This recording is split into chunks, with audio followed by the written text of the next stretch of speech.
welcome back to Baby We Eat. Today, we are making a homemade strawberry crunch topping. It tastes just like the crunchy part on the strawberry shortcake ice cream bars. For our ingredients, we have 24 golden Oreos, butter, and a box of Jell-O. The first thing we're going to do, we're going to preheat our oven to 350 degrees. Next, we're going to add our golden Oreos into our food processor. We're going to crush them into small crumbles. Next, I'm going to add my strawberry Jell-O mix, and we're just going to mix that around.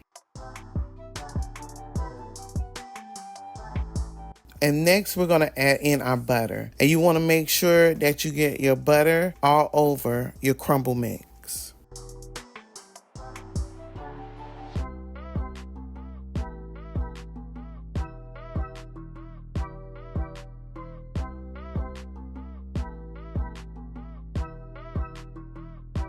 Next, we're going to spread the mixture onto a greased baking pan, and we're going to bake for about 8 minutes. We're going to remove it from the oven and let it cool. You want to store it in a container if you're going to use it for later. You could use this on ice cream, yogurt, cake frostings. The uses are endless. Here's it out of the oven. I'm just mixing it up so it could cool evenly. And we're going to store it in a tight container. And we're going to use it for some of our recipes that are coming up. Today, we made homemade strawberry crunch.